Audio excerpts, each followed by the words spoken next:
असं आहे की ते एकत्रित आले याचा मला आनंदच आहे। ते एकत्रित येण्यामुळे फार काही घडेल राजकीय दृष्ट्या असं जर कोणाचा समज असेल तर तो बाळबोध समज आहे। आणि मी म्हणजे आता असं सहज माझ्यासमोर टीव्ही चालू होता म्हणून मी आपलं बघत होतो तर काही माध्यमं तर असं दाखवत होते की जणू काही रशिया आणि युक्रेनचीच युती होती आहे। इकडनं झेलेन्स्की निघाले, तिकडनं पुतीन निघाले आणि आता ही युती झाली। मला असं वाटतं की कुठल्याही एखाद्या पक्षाला निवडणुकीतलं आपलं अस्तित्व टिकवण्याकरता जे काही करावं लागतं त्या दृष्टीने दोन पक्ष जे अस्तित्वाकरता लढतात त्यांनी केलेली युती आहे। त्यापेक्षा पलीकडे त्याच्यामधनं काही फार अन्वयार्थ काढण्याचं कारण नाही आहे। यांनी फार काही परिणाम होईल असं देखील मला वाटत नाही। याचं कारण ज्या प्रकारे मुंबईकरांचा विश्वासघात या मंडळींनी सातत्याने केलाय, ज्या प्रकारे मराठी माणसाला मुंबईच्या बाहेर घालवण्याचं काम आणि पाप यांनी केलेलं आहे ते मराठी माणूस यांच्या सोबत नाहीत। आणि ज्या प्रकारे अमराठी माणसावर सातत्याने हल्ले केले आहेत तेही यांच्या सोबत नाही। मुंबईमध्ये कोणी यांच्या सोबत येणार नाही। यांचा ट्रॅक रेकॉर्ड हा केवळ भ्रष्टाचाराचा आहे। यांचा ट्रॅक रेकॉर्ड हा केवळ स्वहिताचा आहे। निवडणुका आल्या की भावनिक बोलायचं। आता भावनिक बोलण्याला जनता भुलणारी नाही। त्यामुळे निश्चितपणे या निवडणुकीमध्ये त्यांनी अजूनही 2-4 लोक सोबत घेतले तरीही मुंबईकर हे महायुतीचं काम बघून, महायुतीने केलेला विकास बघून, महायुतीने भविष्यातली जी मुंबई तयार करणं सुरू केलं आहे ते बघून आणि विशेषतः मराठी माणसाला मुंबईतच घरं देण्याचा जो कार्यक्रम महायुतीने सुरू केलेला आहे त्यामुळे निश्चितपणे महायुतीच्या पाठीशीच मुंबईकर उभे राहतात। आकडे सांगणार नाहीत मात्र मुलं पळवणारी टोळी तयार झालेली त्याच्यामुळे आकडे आता सांगणार नाहीत असं देखील तुम्हाला असं आहे की आकड्यांशी माझा काही संबंध नाही। त्यामुळे त्यांच्या मनात काय आकडे आहेत, ते कुठे आकडे लावतायत, मला त्याच्यात इंटरेस्टही नाही। एवढंच आहे की म्हणजे ज्या प्रकारे ही पत्रकार परिषद झाली त्याच्या पाठीशी जो हाईप तयार केला होता खोदा पहाड और चुहा भी नहीं निकला। तुम्ही दिला होता कटंगे आणि बटंगेचा नारा तोच त्यांनी आता घेत आहेत आणि त्यांचा असा दावा आहे की मराठी माणसावर ही परिस्थिती आली मुंबई तोडण्यासाठी। पुन्हा एकदा सांगतो, त्यांनी लक्षात घेतलं पाहिजे ते म्हणजे मुंबई नाही, ते म्हणजे मराठी नाही, ते म्हणजे सर्व काही आहे। हा जो काही त्यांचा गर्व आहे, हा जो काही दुराभिमान आहे, या दुराभिमानामुळेच मुंबईकर त्यांच्यापासून दूर गेले। कारण मुंबईकरांना सेवेकरी हवे आहेत, मुंबईकरांना त्या ठिकाणी राज्य गाजवणारे आणि स्वतःचा फायदा पाहणारे नको आहे। प्रयत्न जो आहे तो दिल्लीतले दोघे जण करतायत। अमित शहा आणि मोदींवरती सुद्धा उद्धव ठाकरेंनी पुन्हा एकदा टीका केली आहे। मला असं वाटतं काही तर स्क्रिप्ट बदलली पाहिजे। किती वर्षे एकच स्क्रिप्ट घेऊन हे लोक फिरणार आहेत, काही तर नवीन आणा। आणि जसं मी सांगितलं, मी तर मागच्या वेळेसच घोषणा केली होती, उद्धवजींनी विकासावर बोललं तर 1000 रुपये मी देईन, पण अजून माझे 1000 रुपये वाचले आहेत, अजून विकासाचं एकही गोष्ट ते बोलत नाहीत। आता ही निवडणूक विकासाची, मुंबईकराच्या हिताची निवडणूक आहे, त्याच्यावर ते एक शब्द बोलू शकत नाही। त्यांना 25 वर्षाचा हिशोब द्यावा लागेल, मिठी नदीतला हिशोब द्यावा लागेल, मराठी माणसाच्या घराचा हिशोब द्यावा लागेल, देऊ नाही शकत। संपलेल्या पक्षावर आम्ही कधी बोलणार नाही, संपलेल्या पक्षावर आम्ही बोलणार नाही असं म्हणणाऱ्यांना आता त्याच पक्षासोबत युती करावी लागली। 20 वर्ष एकमेकांकडे गेले नाहीत, भावनिक आवाज म्हणतायत, मराठी म्हणतायत, एकंदरीत सगळं कसं बघतायत? मुळात तुम्हाला क्रेडिट पण तेच देतात की तुम्हीच एकत्र आहात। बघा, आमच्या नवनाथ बदनी परवाच याचं अतिशय सुंदर विश्लेषण केलेलं आहे।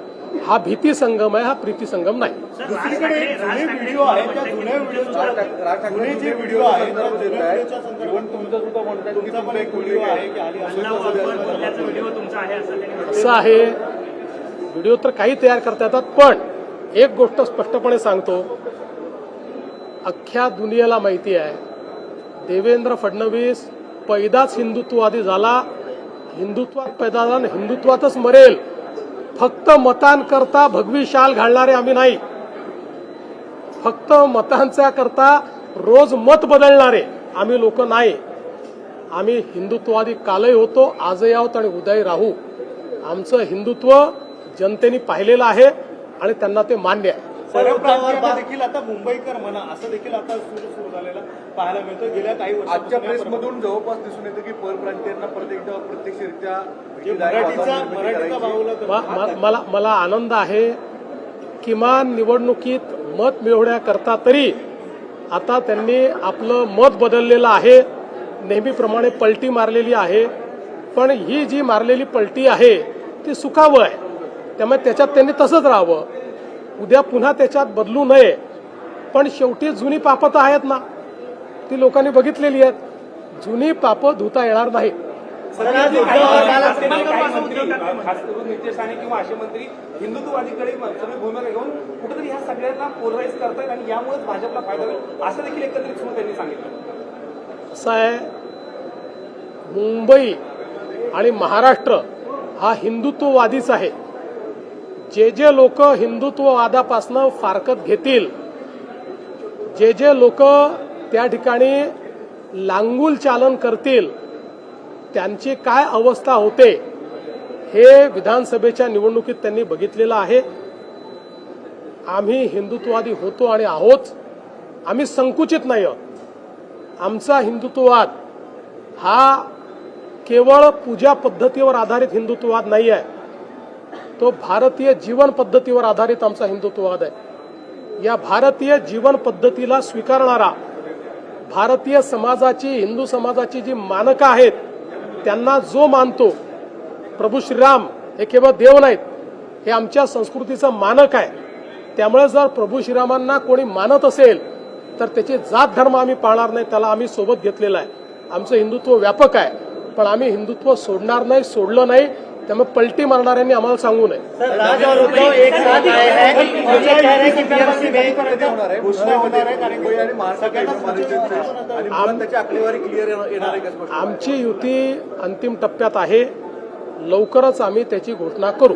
राज और उद्धव एक साथ आए हैं और कह रहे हैं कि बीएमसी में इस बार वो इतिहास बनाएंगे. किस तरह से देखते हैं आप?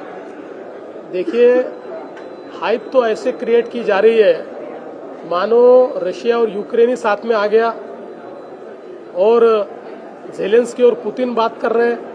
इस प्रकार की हाइप, दो पार्टियां जो अपना अस्तित्व खोज रही है, जिन्होंने अपना अस्तित्व गंवा दिया है, जिन्होंने बार बार भूमिकाएं बदलकर लोगों के बीच अपने बारे में अविश्वास पैदा किया है, जिन्होंने तुष्टीकरण की नीति को अपनाकर एक प्रकार से अपना वोट बैंक खो दिया है, ऐसी दो पार्टियां साथ में आई है तो उनके साथ में आने से कौन सा फर्क पड़ने वाला है? ये तो दोनों अपना अस्तित्व बचाने के लिए साथ में आए हैं. अस्तित्व बचाने के लिए साथ में आकर कोई चुनाव नहीं जीता जाता. जो मुंबई के लोग हैं उन्होंने हमारा विकास का काम देखा है, मुंबई के लोगों ने, हमने किया हुआ परिवर्तन देखा है, इसलिए मुंबई हमारे साथ है, मुंबई हमारे साथ रहेगी. हमारी महायुति मुंबई जीतेगी. उद्धव जी का बयान है कि अमित शाह और मोदी ये सारी पार्टियां तोड़ने का काम करते हैं, लोगों को चुराने का काम करते हैं. देखिए, उद्धव ठाकरे जी एक बहुत ही निराश और फ्रस्ट्रेटेड इस प्रकार के व्यक्ति है. इसलिए मुझे ऐसा लगता है कि वो जब बार बार वही चीजें कहते हैं तो आप भी उसको तवज्जो मत दो और मेरा भी टाइम बर्बाद मत करो. नवी मुंबई विमानतळासंदर्भात आपके भी साथ हैं, उनकी हिंदुत्ववादी विचारधारा थी, लेकिन अब विचारधारा पूरी तरह से परिवर्तित है. जमीन उलेमा हिंद के लोग वहाँ समर्थन कर रहे हैं, बाकी सारी चीजें हो रही है. क्या राज ठाकरे, उद्धव ठाकरे पूरी तरह से विचार बदल चुके हैं? देखिए, मुझे तो अब ये लगता है कि हिंदू हृदय सम्राट शिवसेना प्रमुख बाळासाहेब ठाकरे के बाद अब उद्धव जी के पास या राज जी के पास कोई विचार ही बचा नहीं. इनके पास कोई विचार नहीं. ये अवसरवादिता की राजनीति करते हैं. विचारों की राजनीति इन्होंने समाप्त कर दी, इन्होंने दफना दी. विचारों की राजनीति को दफना कर अवसरवादिता की राजनीति करते हैं, इसलिए तुष्टीकरण कर रहे हैं. नवी मुंबई विमानतळात उद्यापासून हे सेवेत येणार आहे. दिबांचं नाव हे याची नावाची चर्चा होती. काय नेमकं सध्या स्टेटस आहे? साहेब, पहिल्यांदा तर या गोष्टीचा मला अतिशय आनंद आहे की नवी मुंबई विमानतळ उद्यापासून सेवेत येत आहे. त्याला लोकनेते दिबा पाटील साहेब यांचं नाव देण्याचा प्रस्ताव महाराष्ट्र सरकारने केंद्र सरकारकडे पाठवलेला आहे. तो प्रस्ताव केंद्र सरकारकडे ॲक्टिव्हली विचाराधीन आहे. त्याच्यावरची कारवाई चाललेली आहे. त्या संदर्भात आम्ही केंद्रातल्या सर्व नेत्यांनाही भेटलो आहेत.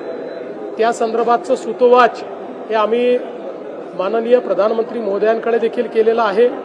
मला विश्वास आहे की त्याला मान्यता मिळेल आणि लवकरच या विमानतळाचं नाव हे दिबा पाटील विमानतळ होईल. कॅबिनेटने नगराध्यक्षांना अधिकार दिलेला आहे मतांचा, तो नेमका का आहे त्याचा उद्देश नाही, असं नाही. मुळामध्ये एक कायद्यामध्ये त्रुटी अशी राहिली होती, एखादा व्यक्ती हा नगराध्यक्ष म्हणून निवडून आला आणि नगरसेवक म्हणूनही निवडून आला तर त्याला एक पद सोडावं लागत होतं. त्यामुळे आज असा निर्णय करण्यात आला आहे की तो नगराध्यक्ष आणि नगरसेवक दोन्ही राहू शकतो, पण त्याला मात्र एकाच मताचा अधिकार असेल. तो दोन व्यक्ती म्हणून राहणार नाहीत. नगरसेवक म्हणूनच तो मतदान करू शकेल. अर्थातच समजा समसमान मतं आले तर कास्टिंग वोट हे अध्यक्षालाच असतं. त्यामुळे त्याला एका मताचा अधिकार असेल एवढंच सांगितलं. तर छत्रपती संभाजीनगरमध्ये रशीद मामूनला घेतल्यामुळे कुठेतरी एक राजकारण झालं होतं. कारण की ज्या पद्धतीने पाकिस्तानच्या घोषणा वगैरे सगळ्या झाल्या होत्या, घडवली होती आणि आता त्याला पक्षात मिळेल म्हणून तर आमच्या अमित साटमनी सांगितलं मामूनच्या पार्टी आहेत म्हणून.